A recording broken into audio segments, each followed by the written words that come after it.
Hello dan Assalamualaikum. Nama saya Muhammad Firas Ibn Khairul Nizam. Saya dari kelas DEE 2B. Nombor matrik saya adalah 10 DEE 20 F1032. Hello friends and teachers, my name is Chin Shiren. I'm from DEE 2B and my matrix number is 10 DE 20 F1011. Hello teacher and friends, my name is Uizun Singh. My matrix number is 10DEE 20F1027. Hello. Hello dan Assalamualaikum. Hari ini saya akan terangkan mengenai zaman gelap di Eropah dan selepas Enlightenment. Okey, mari kita pergi ke next slide. Okey, sebelum kita pergi, saya akan terangkan sedikit apa itu zaman gelap. Okey, kita ketahui zaman gelap itu adalah pada zaman mundur ataupun balik ke belakang. Okey, cerita dia adalah bermula selepas kejatuhan tamadun Rom. Masyarakat dalam keadaan mundur merupakan peringatan awal zaman pertengahan mengalami kemerosatan dalam bidang politik, ekonomi dan sosial. Okey, saya terangkan lebih sedikit lagi. Masyarakat Eropah melalui satu peringkat yang mundur berbanding dengan pencapaian zaman sebelumnya. Eropah mengalami perpecahan politik, kemerosatan ekonomi dan masyarakat. Kalau Eropah dikongkong oleh agama Kristian. Okey, itulah cerita sedikit daripada zaman gelap. Okey, mari kita teruskan kepada sistem feudal di Eropah. Sistem feudal di Eropah merupakan cara hidup yang merangkumi aspek politik, ekonomi dan sosial. Masyarakat Eropah terbahagi kepada dua, iaitu pemimpin yang dipimpin golongan pemimpin dan dipimpin. Pemimpin adalah seperti raja, dipimpin adalah seperti hamba dia.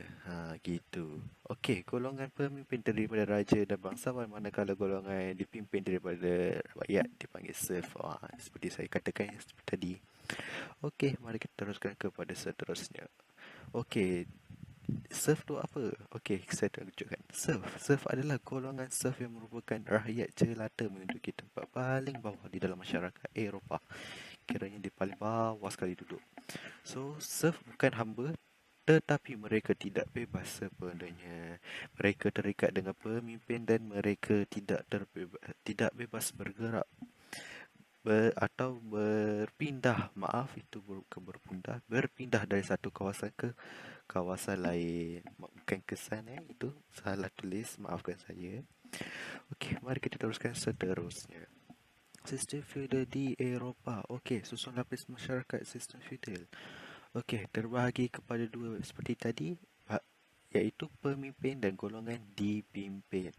Okey, seperti kita tengok pada rajah gambar tersebut, raja paling tinggi, bangsawan, penguatkuasa gereja adalah sama taraf dengan bangsawan, lepas tu naik dan bawah dia rakyat biasa. Okey, mari kita tengok golongan pemimpin terdiri daripada raja seperti saya cakap kerana dia paling tertinggi di atas. Okey, saya describekan sedikit apa itu raja. Raja menduduki tempat yang tertinggi di dalam masyarakat, menyerahkan wilayah yang ditadbir oleh golongan bangsawan. Bangsawan memberi taat serta kepada raja. Okey, mari kita pergi kepada bangsawan pula. Okey, bangsawan ialah menduduki tempat di bawah raja. Terdapat dua lapisan bangsawan, iaitu bangsawan lapisan pertama dan bangsawan lapisan kedua. Okey, bangsawan lapisan kedua bergantung kepada bangsawan lapisan pertama. Bangsawan berkuasa ke atas rakyat atau serf yang menetapkan di wilayahnya. So, petani golongan yang dipimpin terdiri daripada rakyat biasa adalah petani dan hamba. Petani itu adalah lebih kurang macam serf. Okey, kita teruskan seterusnya. Okey, apakah kemerosotannya? Okey, kemerosotannya adalah masyarakat Eropah mengalami kemerosotan dalam bidang ekonomi, dalam bidang ilmu pengetahuan, perdagangan dan kehidupan di bandar. Disebabkan diorang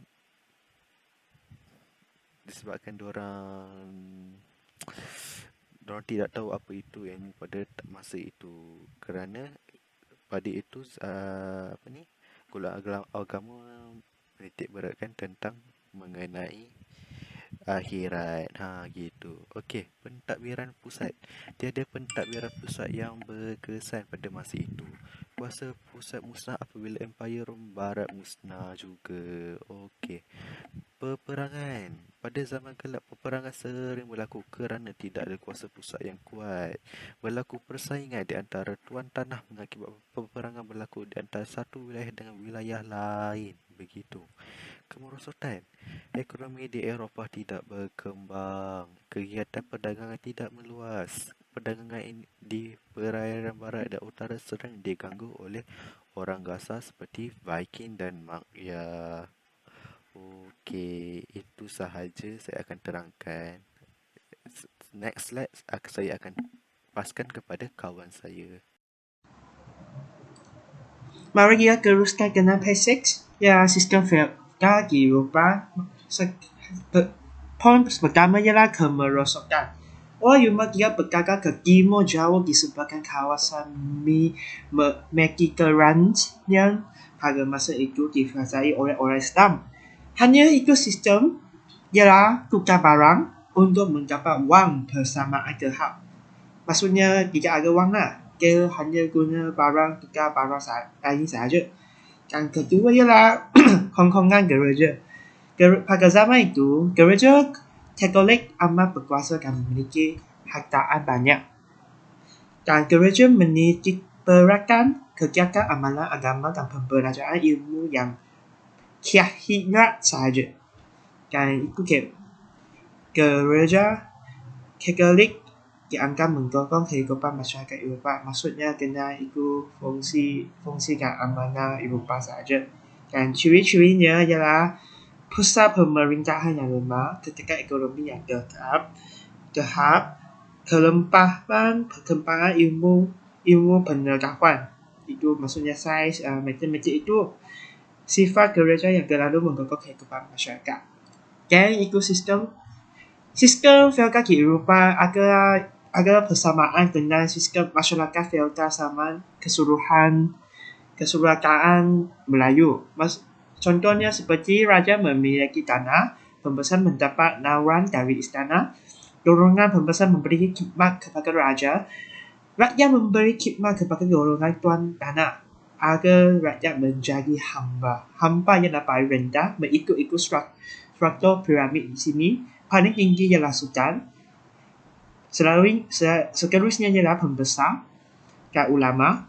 Seterusnya penghulu, ulama, kampung dan vila. Seterusnya ialah rakyat yang bebas dan merdeka. Dan paling rendah ialah hamba. Penara agamaan Kristian pada zaman gelap di Eropah adalah kegiatan gereja berfokus amalan agama dan pembelajaran ilmu akhirat sahaja. Gereja itu mendorong kehidupan masyarakat. Gereja memainkan perasaan sebagai institusi yang universal. Dan gereja ini sebagai agen penyatuan. Dan gereja itu amat berkuasa juga. Gerakan reformasi di barat, maksudnya reformation, berlaku di Eropah pada abad ke-16. Berasal dari perkataan reform yang bermaksud melaksanakan perubahan agar pembaruan terhadap sesuatu yang menghasilkan sesuatu lebih baik. Maksudnya dia akan reform yang lebih maju lah. Bagi evolution lah. Mempunyai kegiatan tentang agama Kristian. Ikut agama utama ialah Kristian. Gerakan reformation dari tahun 1510 hingga 1550-an. Dan reformation di barat sebabnya adalah Kristian gerakan gereja ialah pihak gereja mengingatkan lagi usaha menjadi Rom sebagai pusat kekuasaan yang terkuat di bahagian tengah Itali. Maksudnya reformasi ini berlaku pada di Itali. Rasa kebenaran berwasa. Ahli masyarakat mula berpersoalan kedudukan dan amalan golongan Katolik. Berpendapatkan cara hidup amalan golongan penguasa Katolik tidak selari dengan Bible. Golongan penguasa gereja cenderung mengamalkan gaya hidup pada pemegahan dan bangsawan. Ini penyelewangan terjadi pada penjualan siju Ingaustens, iaitu surat penawar bagi penagua Kristen yang telah melakukan dosa. Itu beri dia mati ya. Hello teacher and friends, my name is Wei Jun Sing. My matrix number is 10DEE20F1027. Oke, saya sekarang sambungkan gerakan reformasi di barat. Bagaimana gerakan reformation? Gerakan reformation bermula di Jerman. Gerakan Renaissance di Jerman bersifat keagamaan. Gerakan di Itali bersifat keduniaan. Yang kejayaan gerakan Reformation di Jerman dibantu oleh mesin cetak ciptaan Johann Gutenberg. So yang gambar ini orang, dia punya nama ialah Johann Gutenberg lah. So Bibel dihasilkan dalam masa yang singkat dan berharga murah. Pada tahun 1517, Martin Luther, Profesor Ilmu Teknologi Jerman, mula mengambil langkah menentang amalan Indulgences. Percaya yang manusia ini seharusnya bergantung pada kekuatan rohania. So pendiri dan ajaran Luther dikenali sebagai mazhab Protestan, berasal daripada perkataan protesting yang bermaksud membantah.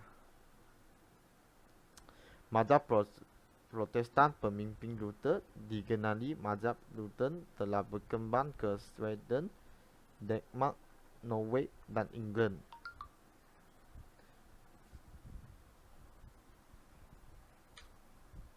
Okey, bagaimana gerakan reformasi di Switzerland? Gerakan Reformation dipimpin oleh Friedrich Zwingli. Setelah Zwingli meninggal dunia, gerakan dipimpin oleh John Calvin. Okey, gerakan reformasi di barat, golongan yang masih mempertahankan kewibawaan kerajaan Katolik mewujudkan Counter Reformation. Apa maksud Counter Reformation? Bermaksudnya menahan atau bertindak menentang sesuatu baharu yang dikenali sebagai jawapan kepada persoalan yang ditimbulkan oleh gerakan Protestan. Yang ini tokoh Counter Reformation St. Ignatius Loyola, yang ini gambar ini punya orang punya nama. Dia bekas askar kemudian menjadi padri.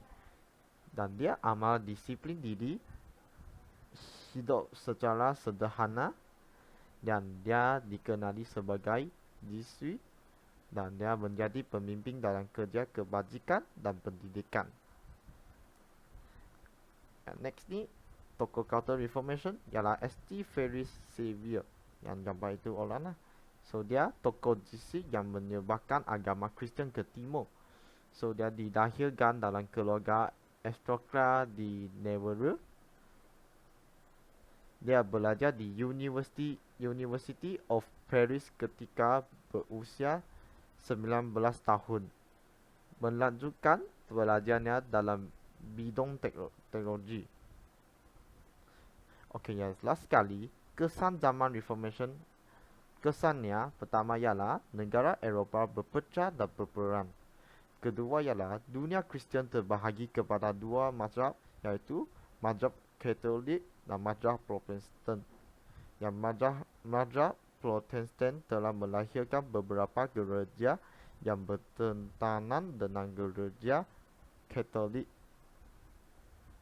Dan kesan zaman Reformation mentuskan perang agama. Yang pertama ialah perang keagamaan yang berlaku di Perancis antara tahun 1562 sampai 1598 tahun. Dan ini perang selama 30 tahun yang melibatkan Spanyol, Jerman, Belgia, Denmark dan Sweden. Okay, that's all. Thank you.